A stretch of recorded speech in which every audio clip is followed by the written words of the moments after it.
Declaro aberta a presente sessão. Se não houver oposição, fica aprovada a ata da sessão anterior. Ficam adiados para a próxima sessão o 1, 2 e 3 da pauta, em virtude da ausência justificada do desembargador Paulo da Cunha, que foi convocado para a composição de quórum. Anuncio o julgamento do 4 da pauta da relatoria do desembargador Márcio Vidal, que tem a palavra. Presidente, eu estou dispensado, então? Estou dispensado, né? Porque o desembargador Paulo não veio, né? Nada.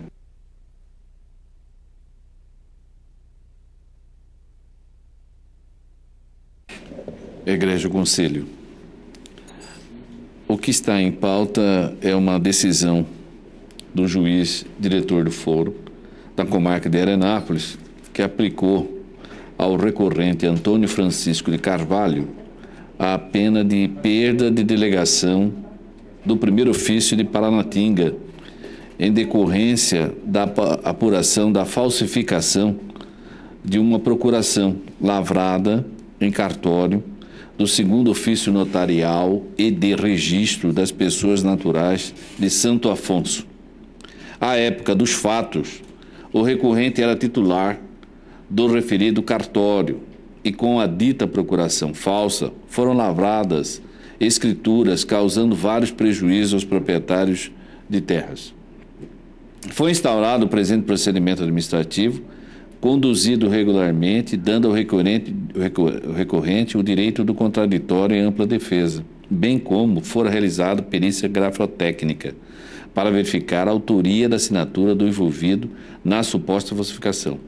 Anota-se, em síntese, a incompetência da autoridade julgadora, o cerceamento de defesa e a ocorrência da prescrição da pretensão punitiva administrativa.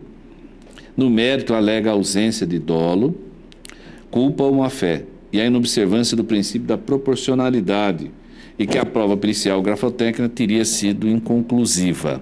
Essa é a argumentação do recorrente, é a tese sustentada. Colhido o parecer da douta Procuradoria de Justiça, esta opinou pela rejeição das preliminares, inclusive a de mérito, a prejudicial de mérito da prescrição. E na matéria, quanto à matéria de fundo, entendeu pela manutenção do decisum recorrido. É assim, senhor presidente.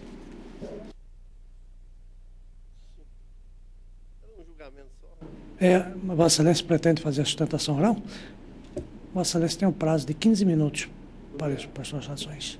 Bem, senhor desembargador presidente, senhor desembargador Márcio Vidal relator, senhor desembargador Sebastião, em jogo hoje a vida de um servidor que há décadas presta serviço ao Poder Judiciário e infelizmente se viu envolvido, teve sua assinatura falsificada no caso e que nunca teve uma única reprimenda. A primeira questão a ser levantada aqui é a questão da incompetência absoluta do juiz, do foro, então diretor do foro, lá de Arenápolis. No ponto foi inobservada a regra contida no artigo 28, inciso 37, do regimento interno do nosso TJ Mato Grosso, que diz que no caso da aplicação da pena de perda de delegação é exclusiva deste Conselho. Então, a mim me parece que esse Conselho há de reafirmar a jurisprudência dessa própria casa, né? Nós temos, por exemplo, no MSI 81065, a turma de câmaras reunidas, julgado de maio do ano passado, assim se posicionou. Antes também aquela mesma turma, no MSI 105/2008, no voto da desembargadora Clarice, à época juiz ainda, foi nesse sentido. Eu trouxe também uma colação no julgado do órgão especial do Tribunal de Santa Catarina, no âmbito do Pretório Celso, nos autos da medida cautelar na DI 1105, voto do ministro Paulo Brossard. Ele reconhece expressamente que o regimento interno equipara a lei material e por isso ela se sobrepõe a qualquer outra. E na linha desses precedentes, desse precedente da lavra do ministro Paulo Brossard, nós temos decisões do ministro Celso de Mello, agravo de instrumentos 177.313, Dias Toffoli, mandado de segurança 28.447, Ellen Grace, ADI 4.140, e novamente Celso de Mello, na ADI 3.773. Então, a mim me parece que esse Conselho tem a oportunidade de reafirmar a jurisprudência e chamar para si a eventual apenação em casos tais. Superada essa questão, nós temos a questão da prescrição. No caso, nós tivemos uma procuração lavrada em 22 de março de 1995. Com ela, foi elaborado um subestabelecimento dos seus poderes subestabelecidos em 2003. Em 2004, que veio-se lavrar essas escrituras. 1995, essa procuração tida por falsificada, assinatura do tabelião. 8 anos depois veio o seu primeiro subestabelecimento e 1 ano após se lavrou as escrituras. Então, me parece, e o juízo do foro teve conhecimento dos fatos em março de 2008 e instaurou o procedimento em 2011, em junho de 2011. Então, esse lapso temporal, me parece aí, nos termos do artigo 169, inciso 4º, salvo melhor juízo, da Lei Complementar 490, fulmina de prescrição essa questão. Nesse sentido, o parecer do MP, datado de 5 de outubro de 2012, da lavra do ilustre procurador Marcelo Ferri, ele reconhece que à época, em outubro de 2012, essa preliminar não tinha como ser acolhida no pensamento dele, em virtude de não ter decorrido os 5 anos, mormente ter sido tornado conhecido este fato em março de 2008. Então, acho que seria, talvez, por o caso, você se entender, até se ouvir a outra Procuradoria novamente a respeito. Este Conselho, um julgamento ocorrido agora em janeiro, dia 28 de janeiro, no voto da lavra do eminente desembargador Juvenal, que foi acompanhado por Vossa Excelência, desembargador Márcio Vidal, reconheceu que, nos casos tais, a prescrição conta a partir do momento do conhecimento da autoridade judiciária. E aplicou-se, no caso, a regra do parágrafo 1º do artigo 169 da Lei 490, Lei Complementar do Mato Grosso. Nesta linha de precedentes, eu trouxe a colação, são inúmeros julgados do STJ. Ilustrativamente, podemos falar de 3. Ministro José Delgado, mandado de segurança 25.798, de abril de 2008. Ministro Paulo Medina, no mandado de segurança 10.985, de 2004, março de 2004. Félix Fischer, de 2 de março de 2004, que eu peço licença para ler um trechinho da ementa. Abre aspas. Em caso, ocorreu a instalação de representação em 13 de agosto de 1997. E ele prossegue. Ultrapassando, no caso do regimento lá de Minas Gerais, falava que o prazo não seria de 120 dias, aquela interrupção de 140, no caso de Minas lá. Prossegue, Sua Excelência, o ministro. O julgamento definitivo ocorreu em 27 de outubro de 1999. Daí ele afastou a alegação de prescrição. No âmbito do STJ, esse é sobre um enfoque da prescrição. No âmbito do STJ, também tem um outro enfoque que era liderado pelo ministro Luiz Fux, que entende, Vossa Excelência, a primeira turma daquele tribunal, no julgado exemplificativo. Trata-se do mandado de segurança 23.587, que foi relator para a Corte do ministro Luiz Fux, que entende que no momento da lavratura da escritura pública, começa a fluir dali o prazo prescricional. Então, rememorizando, a lavratura da escritura pública, que foi no primeiro caso, remonta-se de 2004, 9 anos atrás. Trecho da emenda. Termo a qual do prazo prescricional data da lavratura da escritura pública. Diz Sua Excelência, lá no item 19.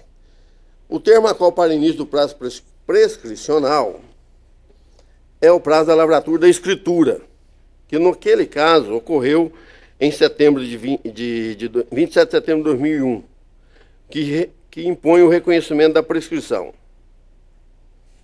Como disse, trata-se do RMS 23.587.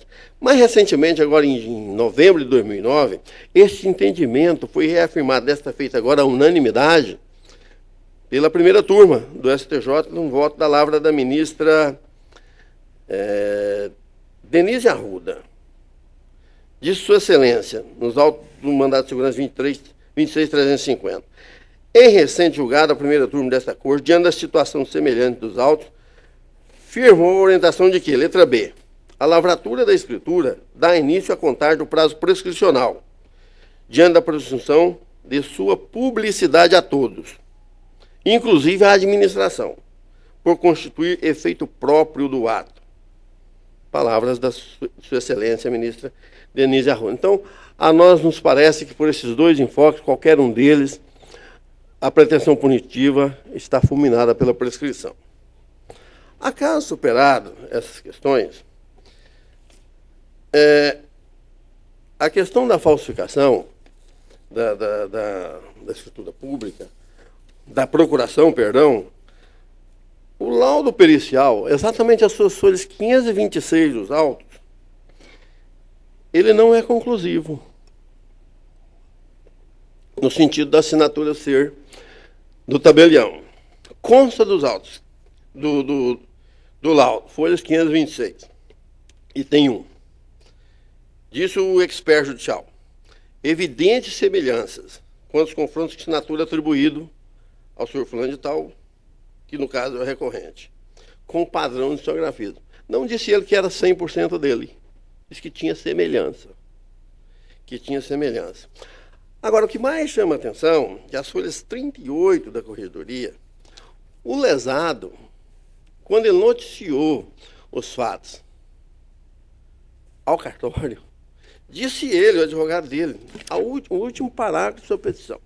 Ele vem noticiando os fatos dessa falsificação, dizendo no final, já é do nosso conhecimento, a pessoa que vem falsificando procurações mencionado o grupo. Fecha aspas. Então, ele já sabia quem estava falsificando. Que, por certo, não era um tabelião, né? Que ele não ia lá falar para ele, olha, já sei, não foi o que ele disse, está aqui. Então, excelências, essa é a primeira questão. A segunda questão, com relação, se formos enfrentar o mérito, é que não se tem notícia de danos ao erário. Não existe nenhuma ação aforada contra o Estado reclamando indenização. Não existe nenhuma ação indenizatória aforada contra o tabelião. Nenhuma, absolutamente nenhuma. Bem-se dizer que o Ministério, o doutor representante do MP, atuante na comarca de Arenápolis, aforou uma ação civil pública com base exatamente nessa conclusão do doutor sentenciante de Arenápolis. Só que não pediu nenhuma reparação. Diz Sua Excelência, o doutor representante do MP, nos autos, que eu fiz juntar no procedimento logo depois, que é a título de fatos novos, superveniente, que ele poderia ter auferido vantagem. Poderia ter auferido vantagem. Que não seria crível, nas palavras do MP, lá de Arenápolis, a pessoa falsificar uma procuração e não ter auferido vantagem. Não apontou. E mais, não pediu nenhuma reparação. Nenhuma. O Estado, por sua procuradoria, ou da Procuradoria da República, instado a tanto, veio aos autos, excelência, dizer nos seguintes termos, dizer que não tem interesse na ação. Disse o Estado, abre aspas, analisando os fatos narrados na inicial, verifica-se que, embora louvável a pretensão ministerial, não restou comprovado nos atos que os atos imputados aos requeridos tenha causado prejuízos ao erário, não constando ainda do rol de pedidos formulados pelo autor, eventual reparação de danos ao Tesouro Estadual com ressarcimento aos cofres públicos. Assim, o Estado de Mato Grosso deixa de intervir no processo e prossegue até o final. Então, esses fatos novos, supervenientes, que estão nos autos da CP, que eu fiz juntar a petição inicial da CP, a defesa prévia, que foi lá, relevando dizer ainda que o recorrente aqui sequer foi citado dessa CP ainda. A defesa prévia foi feita 1 ano atrás e ele ainda não foi citado. Eu acho que Vossas Excelências merece fazer uma reflexão sobre esse sentido.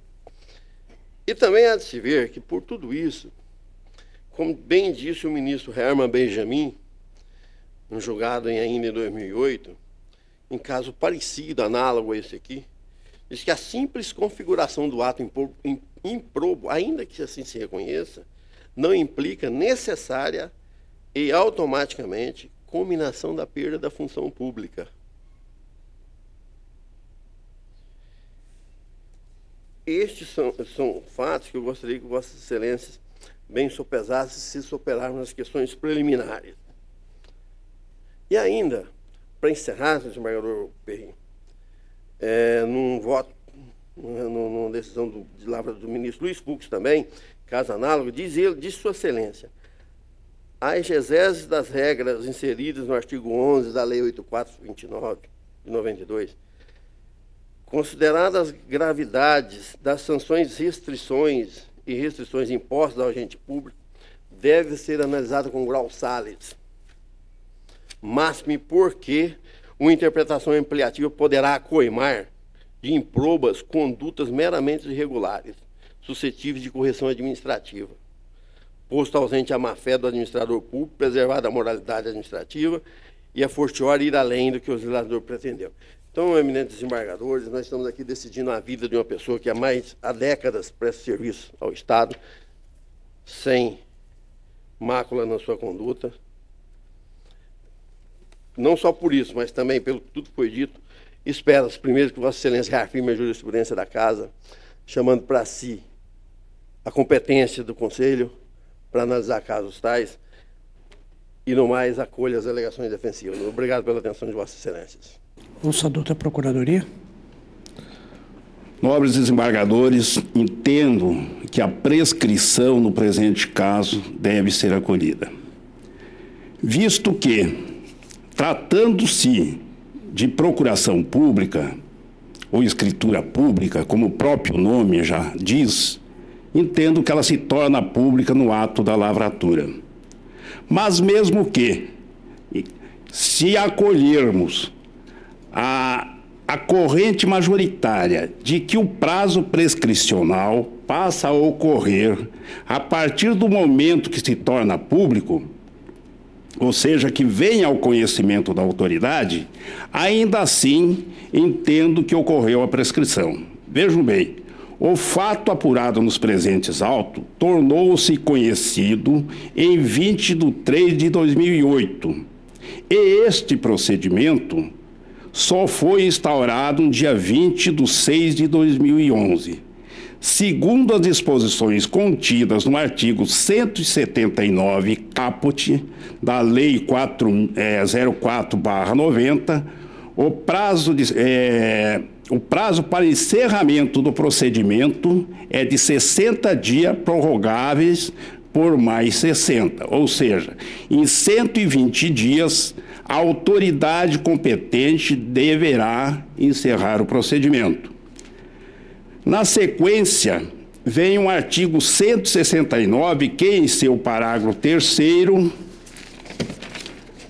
reza: o prazo, a abertura de sindicância ou a instauração do processo disciplinar interrompe a prescrição até a decisão final proferida por autoridade competente. Significa que ela ficou interrompida por 120 dias, face a 60, mas prorrogado por 60. Aí vem o parágrafo 4º do artigo 169 da Lei 04/90. Interrompido o curso da prescrição, este recomeçará a correr pelo prazo restante, o que leva a concluir que aquele prazo anterior à instauração do procedimento deve ser somado ao posterior ao encerramento do procedimento. Muito bem, se descontarmos do prazo prescricional corrido desde o início 120 dias, chegaremos à conclusão que no dia 20/7 de 2013, encerrou-se o prazo prescricional de 5 anos. Com essas considerações, entendo que deve sim ser acolhida a preliminar de prescrição. E quanto ao mérito, eu ratifico o parecer escrito que entendeu que o juiz era incompetente para aplicar a pena. A palavra retorna a Vossa Excelência. Senhor presidente, eu gostaria de fazer algumas considerações e pediria que não ficasse registrado. Primeiro, eu quero parabenizar o advogado, né, pela defesa que fez neste púlpito em prol do seu cliente, que fez com dignidade e com honra, né? É o tipo de advocacia que sempre a gente gostaria de presenciar, né? Mas eu não poderia deixar também de dizer que essa questão em pauta aqui foi objeto também de uma investigação na Corregedoria, quando eu estava na Corregedoria, em decorrência de uma outra situação, e onde nós, depois de 6 meses, nós podemos apurar inúmeras irregularidades operadas no cartório de Santo Afonso, em Arenápolis, e também em Paranatinga. Quando o juiz auxiliar esteve, inclusive, lá em Santo Afonso, constatou de que estavam queimando documentos do cartório para omitir qualquer evidência, quer dizer, retirar qualquer evidência daquela investigação que estava se operando. E isso também foi constatado também no cartório de Paranatinga, né? Mas o fato aqui é outro, é pontuado, mas que tem reflexo nessa outra investigação maior. Foram quando o corregedor, eu suspendi sim várias matrículas decorrentes desses atos aqui, né? E esse processo o desembargador Sebastião já deve estar familiarizado. Tem vários volumes daquela família Corso, né, de falsificações que tiveram origem lá nesse cartório aí. Bom, mas o fato, vamos aqui ao julgamento, vamos enfrentar a primeira questão, que é a incompetência da autoridade julgadora para esse tipo de aplicação de pena, que, segundo a tese sustentada da defesa, seria do conselho e não do diretor do foro. Eu registro que essa matéria, eu filio o meu entendimento fixado pelo egrégio Conselho da Magistratura de que a competência para a aplicação da pena de perda de delegação dos serviços extrajudiciais é do juiz do foro, conforme as leis que regem a matéria. Veja, inicialmente, a lei dos notários, que é uma lei federal de 8.935/94, precisamente a regra contida no artigo 32 daquela norma. Diz: os notários e os oficiais de registro estão sujeitos, pelas infrações que praticarem, assegurado amplo direito de defesa, às seguintes penas: repreensão, multa, suspensão por 90 dias, prorrogável por mais 30 dias, perda da delegação. Aí um artigo posterior, o 34, diz que as penas serão impostas pelo juízo competente, independentemente da ordem de gradação, conforme a gravidade do fato.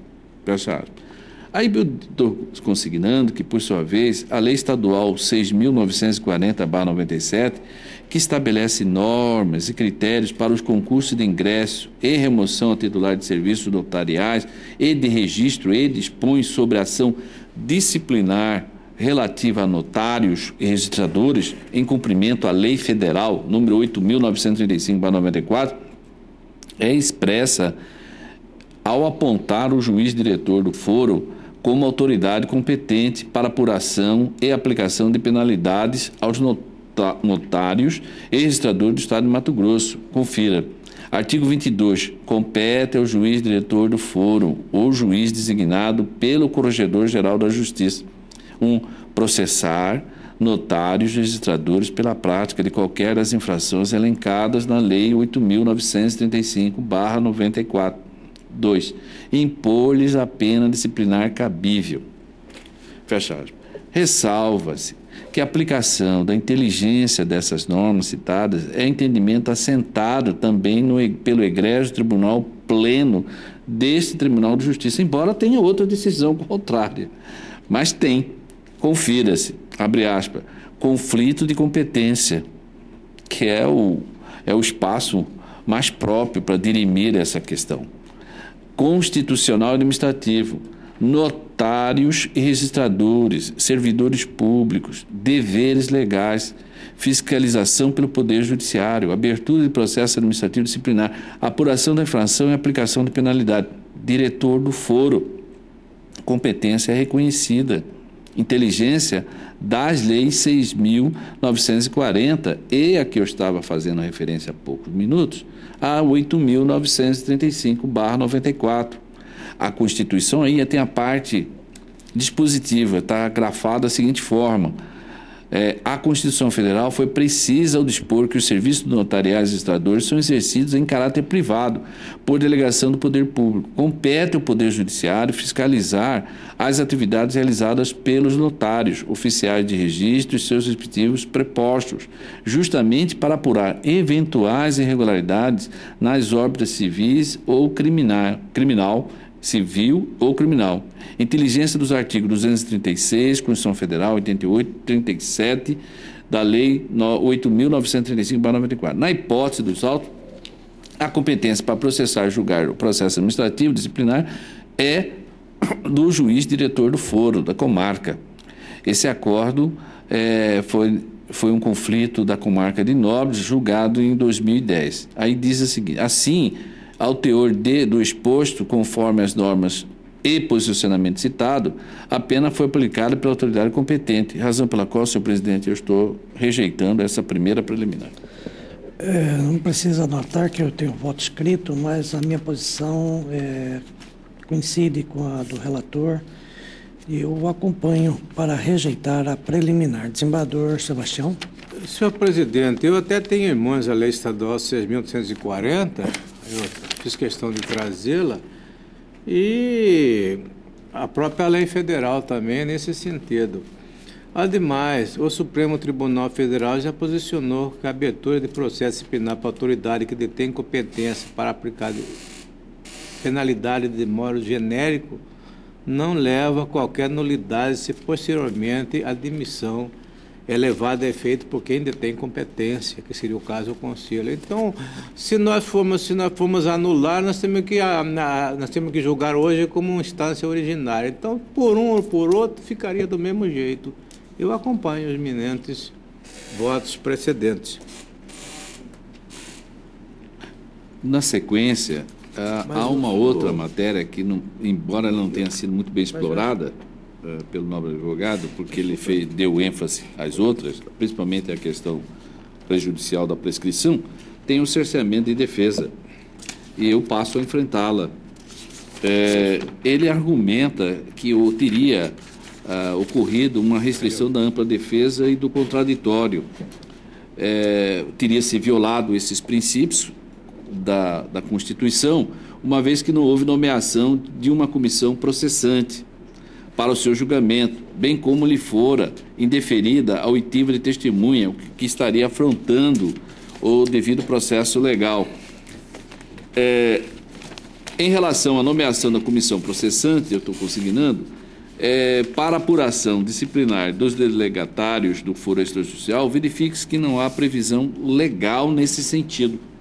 Inclusive, em sentido contrário, a regra contida no artigo 22 da lei estadual já mencionada, que é 6.940/97, que rege esse processo disciplinar dos serventuários, define que, abre aspas, caberá ao juiz diretor do foro processar notários registradores pela prática de quaisquer das infrações elencadas na Lei 8.935/94. E 2, impor-lhes a pena disciplinar cabível, fecha aspas. Assim, a míngua de normativa que preveja a nomeação de comissão processante para apuração das infrações disciplinares dos oficiais do foro extrajudicial, bem como havendo definição legal de que o processamento desse agente será realizado pelo juiz diretor do foro, essa preliminar também deve ser rejeitada. Ou seja, não há regra procedimental nesse sentido, diferente do que sucede, é verdade, em relação aos servidores estaduais ou em âmbito político federal ou municipal. Então, sobre a alegação também, ele traz outro fundamento quanto a esta, de que teria ocorrido a ausência da oitiva das testemunhas de defesa. O recorrente alega apenas que possui direito constitucional à ampla defesa e ao contraditório, sem esclarecer, no entanto, de que forma essas testemunhas seriam indispensáveis para a sua defesa, esclarecimento este que se torna imprescindível, visto que as provas, neste caso, em que se apura a emissão de procuração falsa pelo tabelião, são necessariamente documental e pericial. Dessa sorte, como o requerente não esclareceu no curso do procedimento a forma da prova testemunhal poderia contribuir para a elucidação dos fatos, é certo que a alegação de cerceamento não encontra guarida. Também esclarece que o juiz, ao indeferir o pedido da prova testemunhal, considerou ainda questões práticas, que demonstram também que o tabelião não se desincumbiu corretamente de providenciar os meios necessários para a produção da prova requerida, qual seja o endereço das testemunhas, ou ainda trazê-las para a oitiva, elencá-las, conforme extrai da decisão proferida em audiência, que está nos autos da folha 428. Ele consignou o magistrado de piso que indefira o pedido de oitiva das testemunhas arrolada pelo representado Antônio Francisco Carvalho, fez que o mesmo não indicou seus endereços, a fim de que as mesmas fossem intimadas para o presente ato, ou tampouco trouxe-as independentemente da intimação, porque ele poderia fazê-lo. Ademais, ajuntado o documento de folha 353 torna desnecessária a referida oitiva, visto que a prova da procuração que teria originariamente sido lavrada, a folha 63 do livro 2 da procuração e subestabelecimento, fecha aspas. Então, por essas razões postas, é que eu estou rejeitando essa preliminar também, senhor presidente. Desembargador Sebastião. Eu subscrevo o voto do eminente relator, senhor presidente. Tenho voto escrito e é nesse mesmo sentido. Rejeito também a preliminar. Bom, senhor presidente, agora caminhando para a questão prejudicial de mérito, que é a prescrição.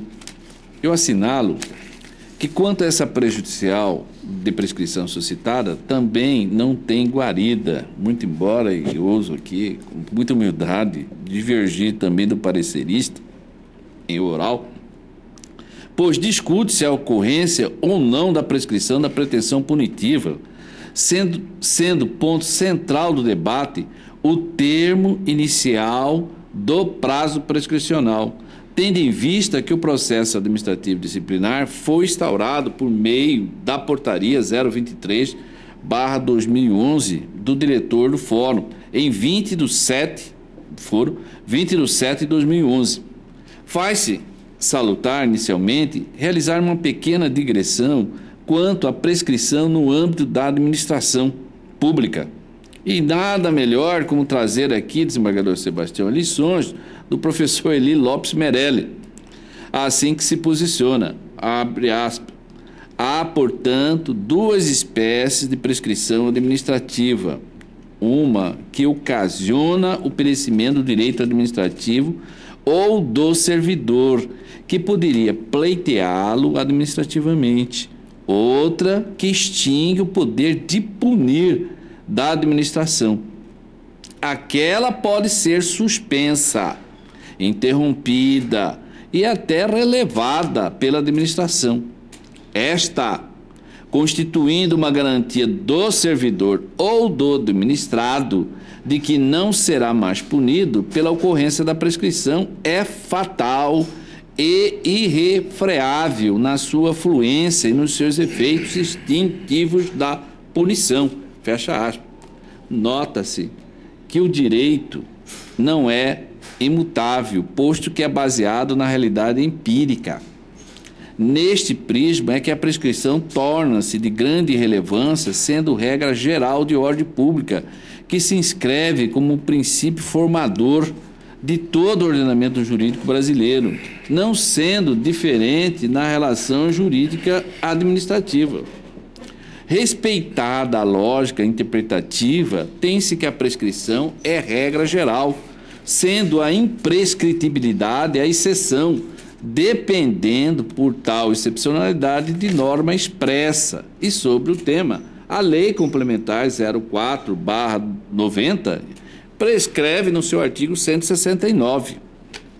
O recorrente defende que o prazo prescricional teve início em 16/6/2008, data em que a notícia da falsificação foi protocolada, sustentada pelo Ministério Público, que foi na data da produção do documento que contaria. Foi protocolado. Ocorre que a pretensão punitiva inicia-se a partir do conhecimento do fato, objeto da apuração por parte da autoridade competente. Quem é a autoridade competente para fiscalizar? O juiz, diretor do foro da comarca. No caso, a notícia da falsificação foi protocolada em 16/6/2008, seguida de imediata investigação preliminar, com a instauração do competente processo administrativo disciplinar por meio da portaria 03/2011, em 20/7/2011. Procedimento este que, conforme lições do professor Eli Lopes Merelli, interrompe o prazo prescricional conforme descrito. Portanto, digo aqui assentando no parágrafo anterior, não havendo, por isso, sido alcançado pela prescrição. E aí eu trago à colação um julgado, um aresto do Superior Tribunal de Justiça, que fez grafar da seguinte forma: administrativo, servidor público estadual, titular oficial maior de registro imobiliário, demissão qualificada, prazo prescricional, Lei Estadual número 10.261/68, prescrição da pretensão punitiva do Estado, não ocorrência, Conselho Disciplinar da Magistratura, novamente para realçar aquela preliminar rejeitada, competente. Aí diz: a jurisprudência pacificada nesta Corte de Justiça firmou-se no sentido de que somente quando a autoridade administrativa toma conhecimento inequívoco dos atos tidos por ilegais é que se inicia o prazo prescricional. Na espécie, os atos ilícitos chegaram ao conhecimento da autoridade administrativa por meio de recebimento de informações enviadas pela Procuradoria-Geral do Estado à Corregedoria Geral de Justiça em 30/5/95. Assim, considerado que a portaria que se instaurou o procedimento administrativo datado 18/11/97, não é possível a caracterização da prescrição. O Conselho Disciplinar da Magistratura é competente para aplicar a pena de demissão qualificada, com consequente perda de delegação ao notário registrador pela prática de ato de improbidade administrativa, falsidade documental e ideológica. Recurso ordinário e mandado de segurança não provido. Da segunda turma, ministro recente, do ministro Mauro, julgado em 22/3/2011. Eu trago também, senhor presidente, mais um outro aresto no mesmo sentido, que o prazo prescricional é interrompido com a abertura de sindicância ou no processo administrativo disciplinar, também aqui no caso é da lavra do ministro Arnaldo Esteves Lima, também julgado no ano 2011. É por essa razão, pedindo a devida vênia ao parecerista, membro do Ministério Público, eu estou a rejeitar, senhor presidente, a afastar também essa questão prejudicial. Desembargador, só uma questão de fato. Excelência, nas folhas 11 do procedimento, tem aqui a assinatura da juíza doutora Ana Graziella tomando ciência desses fatos, né, em data de 17/6/2008. Folha 11 do procedimento. 17/6. Não em 2011, como... Não, em 2011, aberto no PAC. Exatamente. Ele tem aberto antes do procedimento. O procedimento prevê, primeiramente, que faça uma evidências preliminares. Depois, se houver justa causa, ou há uma sinalização que houve procedimento, que você instala. Ela levou 3 anos para abrir. E com relação àqueles documentos que sumiram lá em Santa Afonso, foi agora em 2012, e os recorrentes não trabalham em Santa Afonso desde 2003. Pois é, mas lá em Paranapica houve um outro problema. Mas lá não houve sumiço de documentos. Mas lá em Santa Afonso, de fato, houve. Entendeu? Está nos autos. Problemas que têm surgido. Bem, desembargador Sebastião. Senhor presidente, eminente desembargador Márcio, eu ouvi atentamente o substancioso voto de Vossa Excelência. Mas sei também das mazelas cometidas em relação ao cartório de Santo Afonso. Porém, eu tenho que julgar de acordo com a minha consciência, de acordo do que os autos estão a atentar. O primeiro aspecto que eu enfoco é que a comunicação da Procuradoria à Corregedoria de Justiça é questão superveniente. O que nós devemos levar em consideração é a questão tratada na comarca, visto que, conforme foi bem dito, é lá o órgão competente para a abertura da sindicância e a aplicação da pena correspondente. De tudo isso, eminentes pais, compulsando os autos, eu verifico que realmente a autoridade tomou conhecimento desse fato em 20/3/2008, conforme os autos estão a atestar. E que, dito isto, posteriormente houve a abertura da portaria pela autoridade competente. A abertura da portaria, a demora da abertura da portaria pelo juiz competente não suspende qualquer prazo prescricional. Até porque o artigo 169 da Lei Complementar de 2004 é muito claro. O prazo de prescrição começa da data que o fato ou a transgressão se tornou conhecido. Reforço essa questão, não comungando com o entendimento de que se contaria da data da lavratura da escritura por ser instrumento público, mas sim do fato, da data em que o fato, isto é, a falsificação foi conhecida, em 20/3/2008.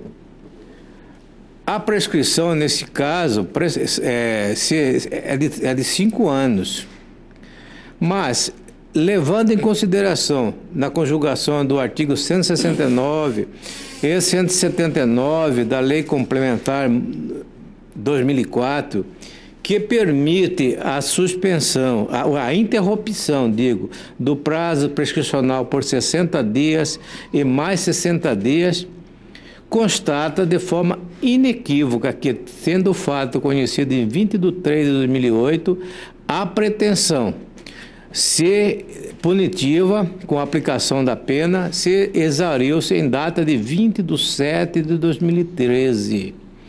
É questão de aritmética, respeitando os posicionamentos jurisprudenciais trazidos pelo eminente desembargador relator. Hoje nós estamos no dia 3/9/2013, data do julgamento. Ora, de 3/9/2013 a 20/3/2008, data em que foi conhecido o fato, nós temos exatamente 5 anos e 5 meses. Ora, descontado os 120 dias que é possível protelar para a conclusão do julgamento, temos que, efetivamente, há mais de 30 dias que a pretensão do Estado em aplicar a pena de demissão ao servidor se encontra exaurido. Com esses argumentos é que, pedindo vênia do substancioso voto do eminente desembargador Márcio Vidal, e comungando com o entendimento do ilustre parecerista, procurador Dr. Hélio Fredolino Fausti, é que entendo que realmente a pretensão está prescrita. Até porque nós não podemos dilatar prazos para prejudicar direitos. Os prazos são peremptórios. Aqui é questão de aritmética. Com esses argumentos, eu peço vênia ao desembargador Márcio, que, como sempre, traz substanciosos votos e nos enriquece em seus julgamentos. Eu ouso divergir do seu posicionamento para declarar prescrita a pretensão punitiva do oficial em relação a este fato. Não levo em consideração fatos posteriores apurados que somente poderão ser instaurados em procedimentos outros. É como voto, senhor presidente. Meu voto é no sentido de rejeitar a prescrição. Meu pensamento comunga com o do desembargador Márcio Vidal. Tenho voto escrito nesse sentido, de modo que eu, pedindo vênia à douta Procuradoria e ao desembargador Sebastião, eu o acompanho neste particular. Desembargador Márcio. Na sequência, então, vamos adentrar o mérito. A tese da matéria de fundo reside que, abre aspas, não houve dolo, culpa ou má-fé e que a punição aplicada não é proporcional à infração, bem como que a prova pericial grafotécnica foi inconclusiva. Isso está a folha 689. Para melhor análise dessas questões de fundo, se faz necessária uma breve contextualização dos acontecimentos que resultaram neste processo. A origem dos fatos que levaram à condenação ora recorrida deu-se com a protocolização do pedido de providência de João Oreste Catica, dirigiu ao juiz diretor do Foro da Comarca de Arenópolis, noticiando que adquiriu da empresa agropecuária AZ de Ouro algumas terras na região e que, no ano de 2009, tomou conhecimento da falsificação de uma procuração lavrada no 2º Serviço Notarial e de Registro Civil das pessoas naturais da cidade de Santo Afonso, comarca de Arenápolis. Documento este que foi subestabelecido no tabelionato de Arenápolis, segundo ofício, e utilizado para transferência de imóveis de propriedade do noticiante que alega estar sob ameaça dos pistoleiros que exigem tomar posse das terras. Afirma que também enviou a notícia ao Ministério Público para a apuração criminal do ocorrido. Após a apuração preliminar, o juízo instaurou o competente processo administrativo disciplinar, fase em que se manifestaram todos os oficiais registradores envolvidos nas ditas transferências de propriedade, bem como do representante legal da empresa agropecuária AZ de Ouro. Produziu-se também prova pericial grafotécnica, cuja conclusão foi a de que a assinatura aposta no documento de procuração falso, que gerou todas as demais negociações fraudulentas, é do tabelião ora recorrente. Com base nos documentos dos autos, o juiz então condenou o tabelião, a perda da delegação. Com esses esclarecimentos, passo então a análise das razões de mérito sustentadas, quer dizer, das teses sustentadas pelo recorrente. A primeira tese do recorrente é de que não se comprovou nos autos a existência do dolo, má-fé, culpa, bem como de que não há provas de que o tabelião tenha oferido alguma vantagem com a emissão de documento falso.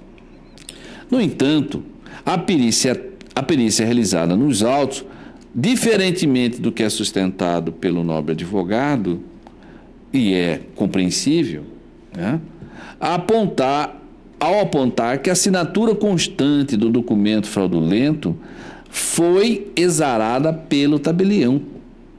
Assim, não há como afastar a sua responsabilidade pelo fato, uma vez que a assinatura aposta no documento falso é de irrefutável semelhança com a emitida pelo recorrente. Isso está na folha 542, conforme atesta a perícia realizada pela Secretaria de Segurança Pública do Estado de Mato Grosso. A segunda tese da defesa é de que a punição aplicada não seria proporcional à conduta do recorrente. Ora, no caso envolve a fraude de um documento público que se comprovou ter sido assinado pelo próprio tabelião, ou seja, a quem incumbe por dever legal e de ofício assegurar a legitimidade dos atos jurídicos. Tal conduta configurou infração ao dever disposto no inciso 5 do artigo 30 da Lei 8.935/94, se não vejamos, abre aspas, são deveres dos notários e dos oficiais de registro proceder de forma a dignificar a função exercida tanto nas atividades profissionais como na vida privada. E caracteriza-se como infração disciplinar na forma do artigo 31 da mesma lei, confira-se. São infrações disciplinares que sujeitam os notários e os oficiais de registro às penalidades previstas nesta lei. A inobservância das prescrições legais ou normativas. 2.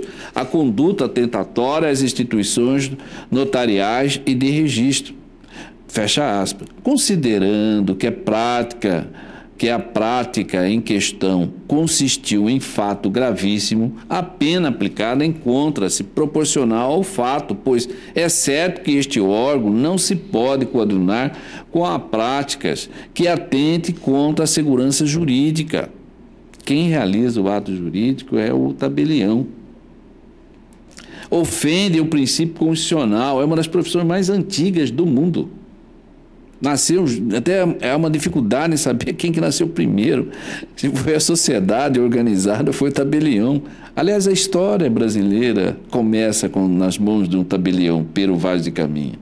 Você vê a importância que é, né, esse cargo, essa função, né, para o Estado e para a sociedade principalmente. Então, o constitucional da moralidade contraria a própria essência da função da serventia extrajudicial. Assim, a combinação de perda e delegação aplicada pelo juízo, a cor, deve ser mantida. Por fim, quanto à alegação de que a perícia grafotécnica foi inconclusiva, não merece maior consideração, por relatório aponta que as folhas 527 infere os peritos oficiais criminais subscritores do presente laudo pericial que os lançamentos das assinaturas investigados de Antônio Francisco Carvalho, na procuração de folha 63 e o livro 2 do cartório de Santo Afonso, certamente foram provenientes, respectivamente, do mesmo punho escritor de cada um destes, fornecedores dos grafismos padrões, bem como que a assinatura investigada de Vitório Oxo Goto, procuração de folha 63, livro 2 do cartório de Santo Afonso, certamente que não foi do mesmo punho escrito deste. A perícia, portanto, foi clara e conclusiva ao apontar que, enquanto a assinatura do outorgante da procuração, Vitório, foi forjada, a assinatura do tabelião é verdadeira. Lançada nesse documento ilegítimo, é verdadeira. Razão pela qual esta última tese também não há como sustentá-la. Então, senhor presidente, por essas razões postas, o voto está sendo encaminhado pelo improvimento do recurso. É como voto, senhor presidente. Desembargador Sebastião. Senhor presidente, não com tanto brilhantismo quanto o voto do eminente desembargador Márcio Vidal, mas eu tenho voto escrito e trago no meu voto considerações dos juízes de piso, trago considerações da perícia da Politec, realizada pelo Espírito Arlindo, José Bergamin, Daniela Patrícia, que o eminente relator transcreveu na íntegra, e analisando a fundo o mérito, nada tenho que subscrevo de inteiro o voto do eminente desembargador Márcio Vidal. Eu, na revisão que fiz, também cheguei à mesma conclusão, de modo que eu desprovejo o recurso. Rejeitadas preliminares, no mérito foi desprovido o apelo. Bom, nada mais havendo, declaro encerrada a presente sessão. Obrigado, Excelência.